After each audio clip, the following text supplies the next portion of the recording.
The small research ship Gentle Current floated helplessly in the dark space between two distant stars. Its smooth, pearl-white hull was cracked in several places, and thin streams of glowing blue gas leaked out into the cold void. Inside the ship, Captain Vell pressed his webbed hand against the control panel and watched the numbers on his screen drop lower and lower.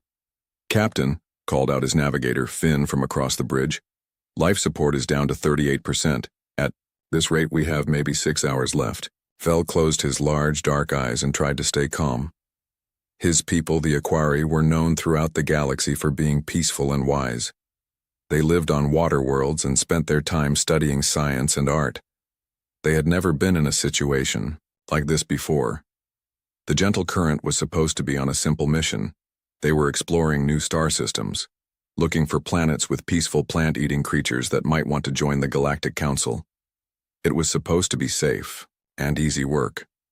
But 3 days ago they had flown into a field of floating rocks that the ship's sensors had missed. The rocks had torn through their hull like sharp knives through paper.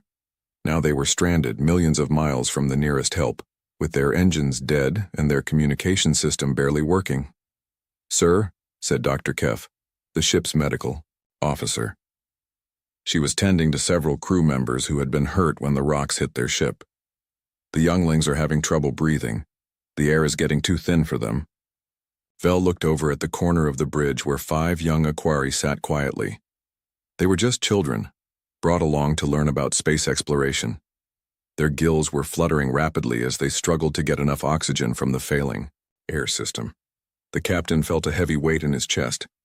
These were his people, his responsibility. There had to be something he could do. "What about the emergency beacon?" asked Finn. "Can we send a distress call?" Vell nodded and moved to the communication station. The emergency system was still working, though barely. When he activated it, the screen lit up with a map of nearby star systems. The computer began searching for any civilization that had faster-than-light travel and could reach them in time. "Scanning for rescue possibilities," the computer said in its calm, musical voice. "Please wait." The crew gathered around as the system worked. Dots of light appeared on the star map, showing different alien civilizations. Most were too far away. Others did not have ships fast enough to reach them before their air ran out. Then suddenly a new dot appeared on the map. It was close, very close compared to the others. The computer highlighted it in bright green. "Suitable rescue civilization found," the computer announced. "Planet designation, Earth. Species, human. Technology level, advanced faster than light. Capability. Estimated travel time to rescue, 18 hours. Vell frowned as he looked at the information. "Earth? I have never heard of this planet. Finn, check the Council database." Finn's fingers moved quickly over his control panel. After a moment, his face went pale. "Captain, I found it, but there is a problem." "What kind of problem?" "The planet Earth is listed in the restricted files. It says here, extreme hazard, Deathworld classification, contact forbidden, species designated as highly dangerous." The bridge fell silent. Everyone knew what a Deathworld was, a planet so harsh and deadly that any species that evolved there would be savage and violent. The Galactic Council had strict rules about avoiding such worlds and the dangerous creatures that came from them. "But, Captain," Dr. Kef said softly, "look at their technology rating. It says they have advanced medical systems and rescue capabilities." Vell stared at the screen. The computer estimated that these humans could reach them in 18 hours, just in time to save his crew. But if they really were dangerous Deathworlders— He looked around the bridge at his dying crew. The younglings were getting weaker by the minute. Several of his officers were unconscious from lack of oxygen. They did not have 18 hours to debate this decision. "Maybe the database is wrong," Vell said, more to himself than to anyone else. "Any species advanced enough to travel between stars must be civilized. They must have learned to be peaceful, like all council members." Finn nodded hopefully. "Perhaps the classification is just old information, or maybe it is a mistake." Lai made his choice. With shaking hands, he activated the distress beacon and aimed it toward Earth. The message would travel faster than light, reaching the human homeworld in just a few minutes. He carefully composed their plea for help. Emergency transmission. To planet Earth. This is Captain Vell of the research vessel Gentle Current. We are stranded in space with critical life support failure. Our position is... He read off their coordinates. We have 43 crew members aboard, including 5 younglings. We are scientists and explorers. We mean no harm to anyone. Please, if you can hear this message, we desperately need rescue. Time remaining. Approximately 6 hours. After he sent the message, Vell sat back in his chair and waited. Around him, his crew tried to stay calm, but he could see the fear in their eyes. They were putting their lives in the hands of complete strangers from a world marked as dangerous. How long until we get a response? Asked Dr. Kiff. If they receive our message and decide to help, we should hear back within the hour, Vell replied. Then 18 hours for them to reach us. The waiting began. Every few minutes, someone would check the life support readings. The numbers kept dropping. 35%, 32%, 28%. Finally, after what felt like forever, the communication system crackled to life. A new voice came through the speakers, deeper and rougher than any Aquari voice, speaking in words that the ship's translator had to work hard to understand. Attention, vessel Gentle Current. This is Admiral Kane of the Terran Defense Command. We have received your distress call and are preparing an immediate rescue mission. Please transmit your detailed ship specifications and crew medical requirements. Help is on the way. The bridge erupted in relieved cheers. They were saved. But as Vell listened to the message again, certain words stuck in his mind. Terran Defense Command. Not Terran Science Institute or Terran Exploration Service. Defense Command sounded military. Captain, Finn whispered. Did you notice what he called himself? Admiral Kane. That is a military title. Vell felt a chill run through his body. What kind of rescue ship would be commanded by a military officer? What kind of civilization put their military in charge of rescue operations? But the life support was down to 24% now, and there was no time for second thoughts. They had called for help from the Deathworlders, and now that help was coming. All they could do was wait and hope that they had not made a terrible mistake. Outside the ship, the stars continued to shine coldly in the darkness, keeping their secrets about what was racing toward them through the void. Deep inside the Terran Defense Command headquarters on Earth, alarms suddenly filled the air with their sharp, urgent sound. Admiral Kane was in his office, reviewing reports from the outer colonies, when his communication officer burst through the door. Sir, we have an emergency transmission from unknown aliens, Lieutenant Ross said, breathing hard from running. They're asking for rescue. Kane stood up quickly, his tall frame casting a long shadow across the room. His gray hair and weathered face showed the marks of 30 years in the military. Aliens? Are you certain it's not a trick? The transmission is unlike anything we've seen before, sir. The language patterns, the technology signatures, it's definitely not human. And sir, Ross paused, looking worried. The bioscans they sent show they're dying. Life support failure in space. Kane followed Ross to the main command center, where dozens of officers worked at glowing screens. The large wall display showed a map of nearby space, with a small blinking dot marking the location of the alien ship. Play the message, Kane ordered. The speakers filled the room with a strange musical voice. Emergency transmission to planet Earth. This is Captain Vell of the research vessel Gentle Current. We are stranded in space with critical life support failure. Kane listened to the entire message, his expression growing more serious with each word. When it finished, he turned to his intelligence officer, Colonel Reed. Reed was a shorter man with scars across his left cheek from a battle with space pirates 5 years earlier. What do we know about this area of space, Colonel? Kane asked.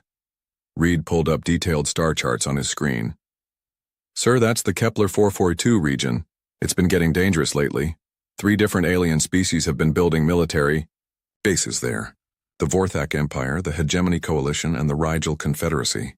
They're all expanding toward human space. Could this be a trap? Kane asked, studying the coordinates. Bait to lure one of our ships into an ambush? Reed zoomed in on the biological readings from the alien ship. The life signs look genuine, sir. We're seeing 43 different biosignatures, and several appear to be children based on their smaller size and higher metabolic rates. If it's a fake, it's incredibly detailed. Kane was quiet for a moment, thinking. He had learned to be suspicious during his long military career. Too many good soldiers had died walking into traps. But the readings showed children dying in space, and that changed everything. "What's our closest ship to their position?" he asked. "The Iron Hammer, sir," replied Captain Torres, the fleet coordinator. She was a tough woman in her 40s who had worked her way up from enlisted ranks. It just finished patrol near the Centauri colonies. Captain Morrison commanding with a full crew of 800. Kane nodded. The Iron Hammer was perfect for this mission. It was one of Earth's newest Dreadnought-class warships, 2 kilometers, long and armed with the most advanced weapons humanity had ever built. More importantly, it had excellent medical facilities and could handle rescue operations. "Get me Captain Morrison on the line," Kane ordered. The main screen flickered and showed the bridge of the Iron Hammer. Captain Morrison appeared, a calm, steady man in his 50s with graying temples. Behind him, Kane could see the efficient activity of a warship's bridge crew. "Admiral, we received the alien transmission," Morrison said without waiting for orders. "My medical team is already analyzing their biological data. What's your assessment, Captain?" "They're not human, but they're definitely dying. Dr. Park says we can adapt our life support systems to help them. The ship appears to be a science vessel. No weapon signatures that we can detect." Kane made his decision. "Captain Morrison, you are hereby ordered to proceed immediately to the coordinates and render assistance to the alien vessel. Full rescue protocols." "Understood, sir. What are our rules of engagement if this turns out to be hostile?" "Protect yourself and your crew first, but remember, if this is genuine, we're about to make first contact with a new alien species. How we handle this could affect Earth's future relations with them." Morrison nodded seriously. "We'll be ready for anything, Admiral. Estimated travel time at maximum hyperspace speed is 18 hours. Make it 17 if you can, Captain. Those children don't have much time." As the connection ended, Kane turned to address his staff. "I want full monitoring of this situation. If the Iron Hammer runs into trouble, I want to know immediately. Also, get me a line to the President. She needs to know about this." Colonel Reed stepped forward. "Sir, shouldn't we contact the Galactic Council about this? Standard procedure for first contact situations." Kane's expression darkened. "The Council? Reed, they've been ignoring our request for membership for 20 years. 3 of their member species are building military bases in space we consider ours. As far as I'm concerned, this is between us and these, what did they call themselves? Aquari, sir. From the research vessel Gentle Current. Right. This is between us and the Aquari. The Council doesn't get a say." Meanwhile, aboard the Iron Hammer, Captain Morrison was preparing his ship for the rescue mission. The massive dreadnought came alive with activity as the crew prepared for hyperspace jump. "All hands, this is the captain." Morrison's voice echoed through the ship's corridors. "We are responding to an alien distress call. This is a rescue mission, but we're going into potentially hostile space. All departments prepare for possible combat, while maintaining readiness for humanitarian operations." In the medical bay, Dr. Park was working with his team to understand the alien biological data. "Their respiratory system is completely different from ours," he explained to his nurses. "They process oxygen through what look like gills as well as lungs. We'll need to adjust our atmospheric mix." Chief Engineer Blake was modifying the ship's life support systems. "If we need to take 43 aliens aboard, we'll have to expand our environmental controls," she told her team. "I want portable life support units ready for immediate deployment." In the Marine quarters, Sergeant Major Stone was briefing his soldiers. "We don't know what these aliens look like or how they'll react to us," he said to the assembled troops. "Remember, this is a rescue mission. We go in ready to fight, but hoping to help." As the Iron Hammer entered hyperspace, its hull glowing with the energy of faster-than-light travel, the crew settled in for the 17-hour journey. None of them knew that they were about to make contact with a species that thought of them as dangerous monsters from a death world. Admiral Kane remained in the command center, watching the ship's progress on the star map. In a few hours, Humanity would either gain new friends among the stars or face a new enemy. Either way, the galaxy was about to learn that humans did not abandon those who called for help, no matter who they were or where they came from. The countdown had begun.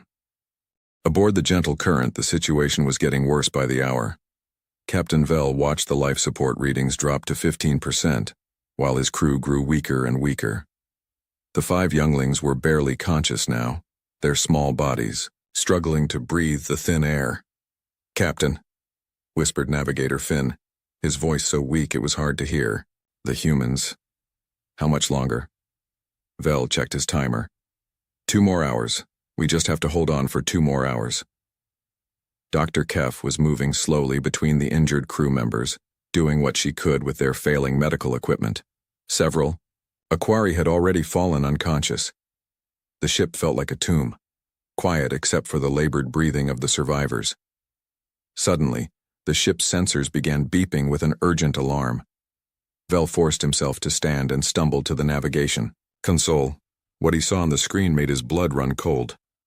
"By the deep waters," he gasped. "Finn, look at this." A massive object was approaching through hyperspace, something so large that the ship's computer was having trouble calculating its exact size. The energy readings were unlike anything in the Aquari database. What is that thing?" Finn asked, pulling himself up to see the display. Before Vell could answer, space itself seemed to tear open in front of them. A swirling vortex of light and energy appeared, growing larger and larger. Then, like a sea monster rising from the depths, the human ship emerged from hyperspace. The iron hammer was a nightmare made real. It was enormous, at least 40 times larger than the gentle current. Its hull was black as deep space, covered in armor plating that looked thick enough to stop asteroids. Rows of weapon emplacements jutted out from its sides like the spines of some deadly creature. Missile launchers, energy cannons, and devices that the Aquari sensors couldn't even identify covered every surface. The front of the ship was shaped like the head of a predator, with sensor arrays that looked like glowing red eyes. Along its sides, Vell could see the scars of battle, places where the armor had been damaged and repaired, telling stories of violent conflicts among the stars. "This is what answered our call for help?" Dr. Kef whispered in horror. "This is a ship of war, not rescue." The iron hammer moved closer, and now they could see smaller details that made it even more frightening. Gun turrets tracked their movement automatically. Launch bays stood ready to release fighter craft. The entire vessel hummed with barely contained power.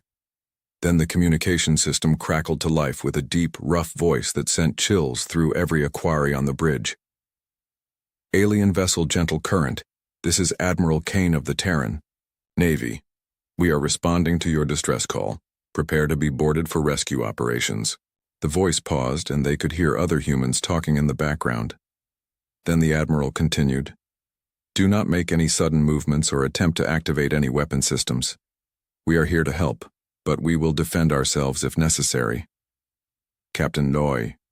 Vell's hands shook as he reached for the communication controls. His people had called for rescue, but they had summoned something that looked more like death itself. Still, with his crew dying around him, he had no choice. "Human vessel," he said, trying to keep his voice steady.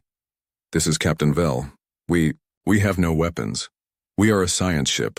We surrender ourselves to your mercy." There was a long pause from the human ship. Then the Admiral's voice returned, but it sounded confused. "Surrender? Captain Vell, we're not here to conquer you. We received your distress call and came to rescue your crew. Do you need medical assistance?" Vell blinked in surprise. These warriors, with their massive ship of destruction, claimed they were here to help? It seemed impossible. In all the stories he had heard about Deathworld species, they were savage creatures who fought and killed without mercy. "Admiral Kane," Vell said carefully, "we are dying. Our life support has failed, and we have injured crew members. But your ship, it is built for war." Another pause. Then a different voice came over the radio, calmer, more gentle. "Captain Vell, this is Captain Morrison of the Iron Hammer. Yes, our ship is designed for combat, but we also carry full medical and rescue facilities. We have doctors, life support, Equipment and everything needed to save your crew. May we come aboard to help you? Dr. Kef grabbed Vel's arm. Captain, the younglings don't have much time left. Whatever these humans are, we have to trust them. Vel looked around at his dying crew and made his decision. Captain Morrison, you have permission to board our vessel. Please, help us. Understood. Preparing rescue teams now. We'll have you and your crew safe in 30 minutes. The Iron Hammer moved closer and the Aquari could see airlocks opening along its side. Smaller craft began emerging. Sleek shuttles that looked fast and dangerous but also equipped with medical symbols and rescue equipment. As the first human shuttle approached their ship, the crew of the Gentle Current huddled together in fear. Through the viewports they could see figures in powered armor moving inside the shuttle. The humans looked huge and threatening, even in their rescue gear. They look like soldiers, Finn whispered. Because they are soldiers, Vel replied quietly. We called for help from a species of warriors. The docking clamps engaged with a loud clang that echoed through both ships. Then they heard the hiss of airlocks connecting and equalizing pressure. Heavy footsteps echoed in the corridor outside the bridge, footsteps that belonged to creatures much larger and heavier than any Aquari. The bridge door slid open, and the first human stepped inside. The creature was tall, much taller than any of the Aquari. It wore powered armor that made it look even more massive and threatening. The armor was military green with scratches and dents that showed it had been used in real battles. A helmet covered the human's face, with glowing displays, and sensor equipment that gave it an alien, robotic appearance. But then something unexpected happened. The human stopped just inside the doorway and slowly reached up to remove its helmet. As the helmet came off, the Aquari saw their first human face. It was the face of a female, with short brown hair and kind eyes. Her skin was pale, and there were small scars on her cheek that spoke of old injuries. But despite her warrior's armor and weapons, her expression was gentle and concerned. I'm Commander Hayes, she said in accented but understandable Aquari language. We're here to help. Medical team, get in here now. We have casualties. More humans entered the bridge, but instead of weapons, they carried medical equipment and portable life support devices. They moved with military precision, but their actions were focused entirely on helping the dying Aquari crew. Captain Vel watched in amazement as these fearsome Deathworlders knelt beside his weakest crew members and began working to save their lives. The contradiction was too much for his exhausted mind to understand. Warriors who came to heal, soldiers who came to rescue, Deathworlders who treated alien children with infinite care. What kind of species had they contacted? Commander Hayes looked around the bridge of the Gentle Current and quickly assessed the situation. The air was thin and stale, making it hard even for humans to breathe comfortably. The Aquari crew members were scattered around the room, some unconscious, others barely able to move. Medical Priority 1, she called into her radio. We need portable atmosphere generators and emergency medical kits. These people are in bad shape. Behind her, 4 more humans in powered armor entered the bridge. But unlike Hayes, they kept their helmets on and carried large medical cases instead of weapons. They moved with the same military precision, but their focus was entirely on the dying aliens. Dr. Park was the first to reach the younglings. He was a short, stocky man whose armor bore medical symbols instead of combat insignia. When he knelt beside the smallest Aquari child, his movements were surprisingly gentle for someone in such heavy equipment. Easy there, little one, he said, softly, even though the child couldn't understand his words. His tone was universally calming. He pulled out a scanner and began running it over the young Aquari's body. Captain Vel watched in fascination as the device beeped and displayed readings that Dr. Park somehow understood. The human doctor frowned at the results, then reached into his medical kit and pulled out a small breathing mask. This should help, Dr. Park said, carefully placing the mask over the child's gills and nose. Immediately, the young Aquari's breathing became easier, and some color returned to its pale skin. How did you know how to help our young? Vel asked, his voice filled with wonder. Dr. Park looked up and smiled. Your distress call included biological data about your species. We've been analyzing it during our journey here. Your respiratory system is actually quite elegant. You can process oxygen through both gills and lungs simultaneously. We just had to adjust our equipment to match your needs." While Dr. Park worked on the children, the other medics spread out across the bridge. Sergeant Martinez, a tall woman with gentle hands, was helping Navigator Finn sit up and breathe from a portable oxygen unit. Another medic, Corporal Thompson, was carefully examining Dr. Keff's injuries from when the asteroids had damaged their ship. "Commander," called out one of the medics, "we need to get these people to our medical bay as soon as possible. Several of them have severe oxygen deprivation, and that injured officer has internal bleeding." Hayes nodded and activated her communication system. "Captain Morrison, we need immediate medical transport. The aliens are in worse shape than we thought." Morrison's voice came back clearly. "Understood, Commander. Medical shuttles are standing by. How many passengers?" Hayes did a quick count. 43 total, including 5 children. At least 12 need immediate intensive care. We're ready for them. Bring them home. As the human medics prepared the Aquari for transport, Captain Vell noticed something that amazed him. These warriors, who looked so frightening in their battle armor, were treating his crew with incredible care. When they lifted injured Aquari onto stretchers, their movements were precise and gentle.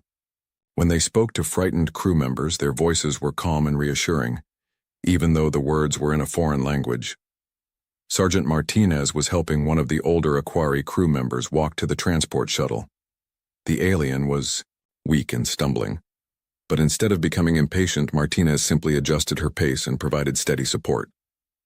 "Take your time," she said in broken Aquari, obviously having learned a few words during the journey. "No rush, safe now." Dr. Keff, who was conscious despite her injuries, grabbed Vell's arm as she was being moved to a stretcher. "Captain," she whispered, "these humans, they're not what the database said they would be." Vell nodded, equally confused. Everything about these creatures suggested they were born for war. Their ship was a weapon, their armor was designed for battle, and they moved with the coordination of trained soldiers. But their actions spoke of compassion and mercy.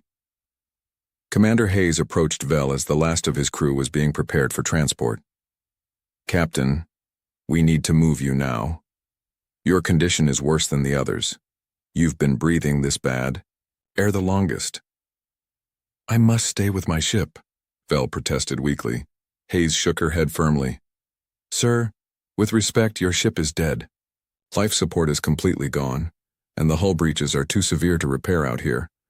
We'll take you aboard the Iron Hammer and get you healthy, then we can discuss what to do about your vessel."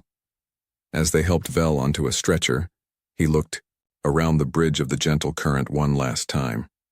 This had been his home for 5 years, and now he was leaving it in the hands of alien warriors from a death world.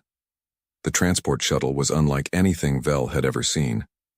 The interior was clearly military, reinforced walls, weapon storage, and seats designed for armored soldiers. But the medical equipment was more advanced than anything in the Galactic Council.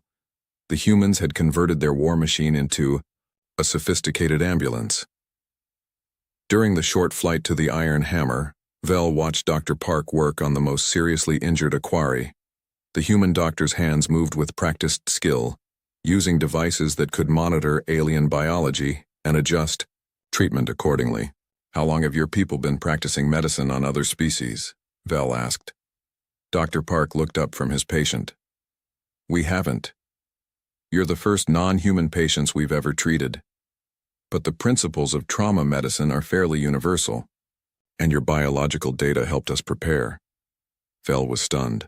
These humans had risked their lives to rescue complete strangers from a species they had never even met before. They had modified their equipment, learned basic words in his language, and treated his crew as if they were their own people. The shuttle docked with the Iron Hammer, and Vell got his first look inside the massive human warship. The corridors were wide and functional, with exposed pipes and wiring that spoke of a species that valued efficiency over beauty.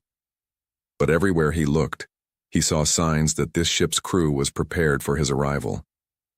Signs had been posted in both human, writing, and hastily translated Aquari script, showing directions to medical facilities. The air had been adjusted to be more comfortable for his species. Even the lighting had been modified to be less harsh for Aquari eyes. As they moved through the ship, Vel saw human crew members stopping their work to watch the injured aliens pass by. But instead of the curiosity or hostility he might have expected, their faces showed concern and sympathy. A young human technician approached Commander Hayes. "Ma'am, we've prepared special quarters for our guests. Temperature and humidity are set for aquatic comfort, and we've installed communication systems with translation protocols." Hayes nodded approvingly. "Good work, Jenkins. Make sure they know they're welcome here." As Vel was wheeled into the medical bay, he realized that everything he thought he knew about Deathworlders was wrong. These humans were indeed warriors. That much was obvious from their ship and equipment. But they were also healers, protectors, and caregivers. They were something the galaxy had never seen before. Soldiers with hearts of gold. 3 days had passed since the rescue, and Captain Vel was finally strong enough to walk through the corridors of the Iron Hammer. The human medical bay had worked miracles on his crew. All 43 Aquari had survived, including the 5 younglings who were now playing games with off-duty human crew members in the ship's recreation area. As Vel made his way to Admiral Kane's office, he marveled at how the humans had transformed part of their warship into a comfortable living space for his people. The corridors that once seemed cold and threatening now felt welcoming. Human crew members nodded politely as he passed, and some even attempted to greet him in broken Aquari. The door to the Admiral's ready room slid open with a soft hiss. Admiral Kane stood looking out a large window at the stars, his hands clasped behind his back. The room was simple but functional. A desk, chairs, and walls covered with star charts and what appeared to be military honors. "Captain Vel," Kane said, turning around with a slight smile. "Dr. Park tells me you're making excellent recovery. Please sit down, we need to talk." Vel settled into a chair that had been specially adjusted for his physiology. "Admiral Kane, I must thank you again. Your people saved our lives when they had no reason to help us." Kane sat across from him, his expression becoming more serious. "Captain, you said in your distress call that you're part of the Galactic Council. Tell me about this council." "The Council is a union of peaceful species from across the galaxy," Vel explained. "We explore space, share knowledge, and help civilizations grow and prosper. There are over 200 member species, all dedicated to science, art, and peaceful cooperation." Kane's eyes narrowed slightly. "And Earth? What does your council know about Earth?" Vel felt uncomfortable under the Admiral's steady gaze. I checked our database after we were rescued. Earth is listed as a restricted world. The classification says it's a death world and contact is forbidden." "Forbidden," Kane repeated, his voice growing cold. "And why is that?" "The records say that death world species are too violent and dangerous to be trusted, that they only know war and destruction." Vel paused, looking around the room that belonged to these supposedly savage beings who had risked everything to save his people. "But the records are clearly wrong." Kane stood up and walked to a wall display showing a map of local space. With a touch of his hand, the map zoomed in on a sector near Earth. "Captain, do you recognize this region?" Vel studied the display and felt his heart sink. "That's where we were stranded, the Kepler 442 region." "Exactly. And do you see these installations?" Kane highlighted several structures on the map. Military bases built by 3 different council member species, the Vorthak Empire, the Hegemony Coalition, and the Rigel Confederacy. The implications hit Vel like a physical blow. They're expanding toward human space. "More than that," Kane said grimly. "They're cutting off our trade routes, threatening our colonies, and building up forces for what looks like an invasion. All this while your council maintains that we're too dangerous to even talk to." Vel stared at the map in horror. The council species he knew as peaceful explorers were acting like conquerors in this region of space. I had no idea. Our exploration missions are always in the opposite direction from this sector." "Of course they are," Kane said. "Can't have peaceful council members seeing their military expansion, can we, Captain Morrison entered the room, carrying a datapad. Admiral, we just received intelligence from our scout ships. The Vorthak are moving a battle fleet toward the Proxima system. That's where we have 50,000 colonists. Kane nodded, grimly. How long until they arrive? 6 days, sir. Vel felt sick. The Proxima system wasn't far from where they had found him. If the Vorthak were moving a battle fleet there, it meant they were preparing for serious military action against human space. Admiral, Vel said quietly, there must be some mistake. The Council promotes peace. They would never approve of military aggression. Kane sat back down and looked directly at Vel. Captain, let me ask you something. In all your years with the Council, how many species have you encountered that evolved on harsh worlds? Planets with dangerous predators, extreme weather, or scarce resources? Vel thought about it and realized he couldn't name a single one. None. All Council species come from peaceful garden worlds with abundant resources. Exactly. Your Council isn't promoting peace it's maintaining control.